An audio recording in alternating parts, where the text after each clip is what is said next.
participate in the discussions of public importance on the NLTB Act. You have given enough time to doctors. Both of us are from the legal background. I hope I'll speak on your behalf also. You'll give me sufficient time. Since the House is very dense, the topic itself is serious. Definitely, it is expected to be dense. So let me start with a humorous quote. Winston Churchill. He was the Prime Minister during the Second World War. In one evening, he approached a lady, of course, after consuming liquor. And the lady replied, he proposed her. Then the lady said, "You are drunk, Mr. Churchill." Then what Mr. Churchill replied to that lady speaker, that I am drunk tonight, but tomorrow morning I'll be sober, but you'll still be ugly. Speaker, sir, this topic is very dear to my heart, like the Nagaland issue. I was president 2003-05 NSF, and I opened debate with the students group and with the NBCC also. This has to be debated very thoroughly. That was 21 years back, 2003. Today I'm in this house participating, and therefore I wanted to be consistent where I stood. So therefore, this topic is not new for me, and I'm interested. And I've suggested this debate even in the last house. I'm happy that everyone has participated. The doctor's language, it's very difficult to understand their language, but I think they have also given their inputs. In 1989, when we passed this law, the world was also having a lot of history. You are aware that in 1989, George H.W. Bush was taking over as president. Margaret Thatcher was completing 10 years in the office as prime minister. Then what happened? In Iceland, 1989, they were lifting the prohibition. So it is called a beer day, lifting the prohibition in Iceland. But on that year, we were adopting an act, passing a resolution in the House, prohibiting sale, consumption of liquor. Let us now examine from the legal aspect. They have taught us, they have lectured us from the medical point of view. If you see the world history, no country, no states, Speaker sir, have succeeded in executing and implementing Prohibition Act, including the most advanced country like the United States, 300 years advanced than us. They have also tried from 1920 to 1933, when Woodrow Wilson was the president. At a later stage of his tenure, the Prohibition Act was enacted. Then succeeded by another 3 presidents. They tried, so during President Hoover's time, Harvard Hoover, they were compelled to lift the prohibition because a lot of gangsters, mafia, drugs, business, all this were mushrooming. It was not helping the citizens of the United States.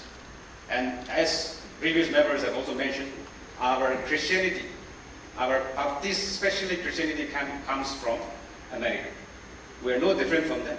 The American Christians and Naga Christians cannot be different. I have directly encountered, debated with the NBCC officials during my presidency. One of their arguments was that the metric result has drastically reduced because of non-prohibition. I said, well, then after the enacting 1989 Act, what was the improvement?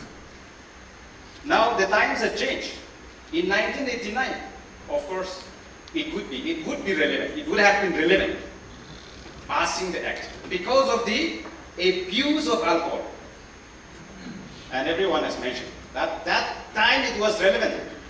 34 years back. Exactly today is 34 years, 4 months after enacting this act. So 34 years ago, the NLTB Act was relevant. But Speaker sir, after 34 years in 2024, it is no more relevant. And it is a time-tested law, which we have learned from the most advanced countries. No, this law has not been a successful one. I am from a legal background, you are also from that background. And you are fully aware of it, Speaker sir. Even if we try enacting a stringent law, more stringent this one, it is not going to be successful. We cannot blame the present government, present chief minister. It was enacted when he was not chief minister, when we were not in the government. Every chief ministers have tried. Every presidents in the US have tried. 4 presidents. They could not succeed, even in other states. Therefore, in my humble submission and opinion, where the doctors have briefed us, lectured us on the health hazard point of view. Yes, that is also important. I would like to emphasize more on the economy. Every day we talk of young people. Our young people, after getting education, degree, people are going outside the state looking for job in the company, which in the recent past also we have seen a lot of people being caught. Our youth being caught in working in some of the companies. Those are called fake companies. So how do we engage these people without resources, without revenue of our own? And how long can a state run a government without having a revenue of our own? We cannot be beggars for years together, Speaker sir. If you see the revenue of the Assam government, the last 2023-24, Assam revenue on the sale of liquor is 3,816 crore. 3,816 crore. I'm sure half of that amount is our money. Because I come from Pandari constituency, bordering Marabani, you find a lot of liquor shops. Then the Dimapur Katkati. These are very near to our border. Therefore, half of that money is our money, that revenue. You can enact law, but how can you stop people to consume? For example, my area, Marabani, I border Marabani, Pandari Marabani. There are a lot of drugs, people, youth indulging into drugs. Even if you don't get alcohol, you go down, drink whatever you like, and just get drunk and come back. You cannot arrest them. What you will do? It's not possible. We have tried experiment, Speaker sir, for 34 years. How long can we experiment? You tell me, how long will you experiment? It is enough. Long years, 34 years. I think it is time for us to also face the church. What is true? I may be very harsh in my approach, but I have been encountering 21 years back. You tell me how we will implement. We cannot blame the government. Other countries have tried. It is not possible. And a composition like Naga society, with lots of government, with lots of societies, how will you implement? Is it possible? No, Speaker sir. And therefore, yes, we have opened the debate today. I am really happy that this debate must go on, but I would suggest that the government give some options.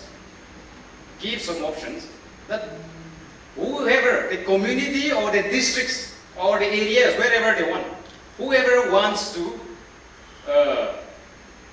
lift this prohibition, or rather give permission, a permit to open a legal license for sale or consumption or for procuring. I think that option has to be explored by the government. In the meantime, government can also say that constitute a committee comprising of various experts, also pick up someone from the alcohol ethic, present alcohol ethic, those who have undergone and the abuse, and also they can suggest better avenues for us.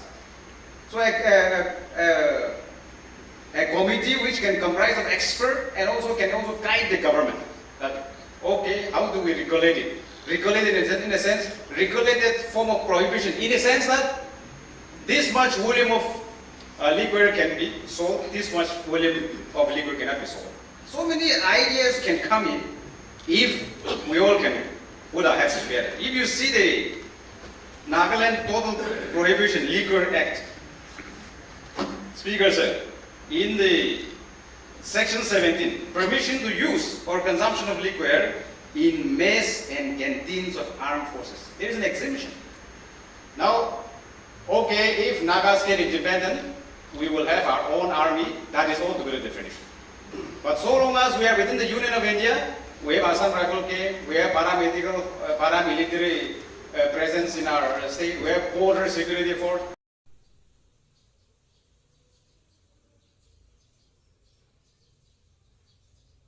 How can you stop the forces of the government of India to come and settle in the state of Nagaland? So there is an exemption where the sale of liquor, the purchase, use or consumption of such liquor in the state to the members of the armed forces and paramilitary forces in their mess and canteens. And even if we enact a law, Speaker, sir, we cannot prohibit these people. These are under the direct control of the government of India. So it is the alcohol is readily available. Some of our friends have talked about pawn shops, selling uncle chips, selling juice. These are actually all liquor shops. Forget about that. But legally authorized shops are where? The canteens of these paramilitary forces. Because the law cannot prohibit them so long as we are within the Union of India. It is not possible. So therefore, in any case, there is no mechanism to very comprehensively check flow of liquor in our state. And therefore, in any case, we must advocate a mechanism how to regulate. And the church and individual, whoever are against this, should also give the government an opportunity.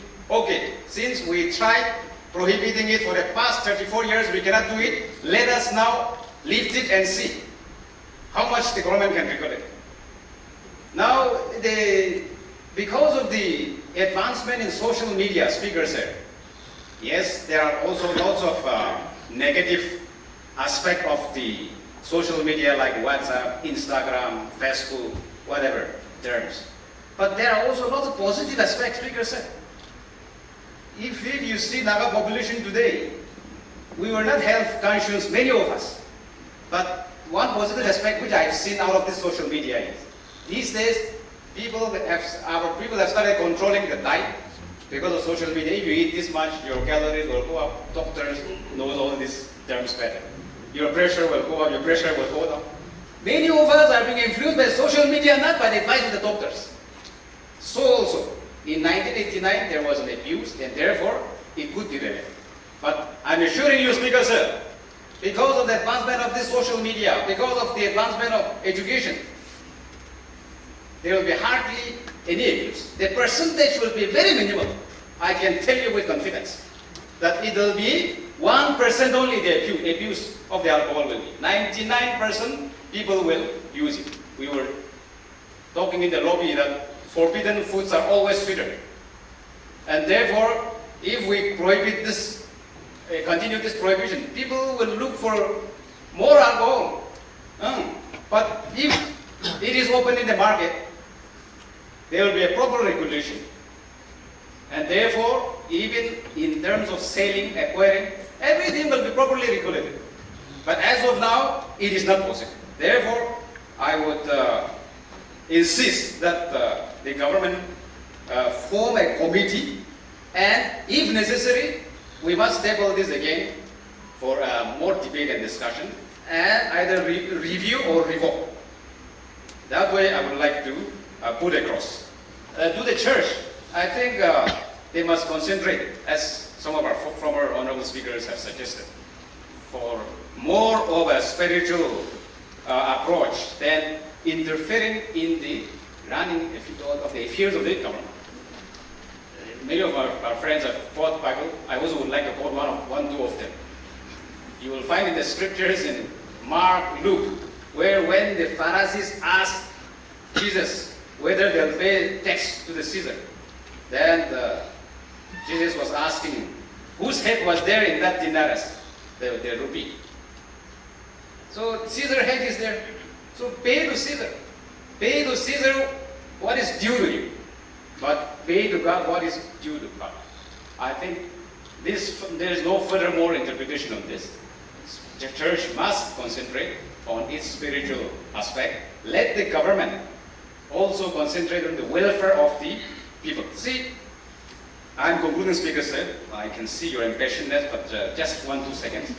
In the statement issued signed by a lot of church executive secretaries, individual reverends, there's one sentence: the majority's welfare should always be prioritized in any decision-making process. There's one statement which they have issued. It's a very long statement. I'm not interested to read it. So I think we are talking of majority's interest in prioritizing where the government is in the decision process. It has become majority's interest that this act be do away with.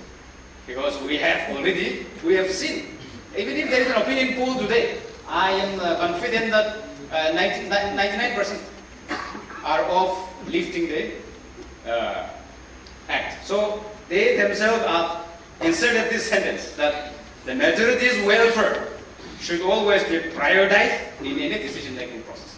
Now, if you see the Catholic Association, this is the Baptist group. The Catholic Association group says that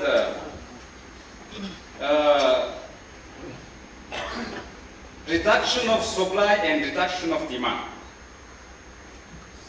This is their the whole central idea of their write-up. Reduction of supply and reduction of demand. I think this is also a very positive approach.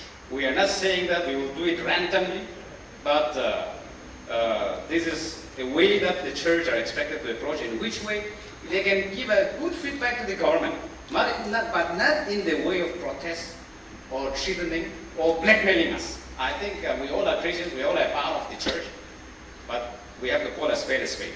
Let me conclude with, since I've started with Winston Churchill, when he was asked, what do you mean by whiskey? I just read out the relevant one only. It's a very long one. If you mean that evil dream that topples man and woman from the pinnacles of righteous and gracious living into the bottomless pit of degradation, shame, despair, helplessness, and hopelessness, then, my friend, I am opposed to it with every fiber of my being. However, you know, Winston Churchill is a Nobel laureate. He's known for his literature. However, if by whiskey you mean that the dream that enables man to magnify his joy and to forget life's great tragedies and heartbreaks and sorrow, if you mean that dream, the sale of which pours into our treasuries untold millions of pounds each year, that provides tender care for our little crippled children, our blind, our deaf, our dumb, our pitiful aged and infirm, to build the finest highways, hospitals, universities, and community colleges in this nation. And, my friend, I am absolutely, unequivocally in favor of it. See, how can we forget revenue? There will be enough revenue. And we will be building, without depending on the government of India, a lot of facilities for our aged, for our children, for our women, for our disabled. So many things can be done out of this.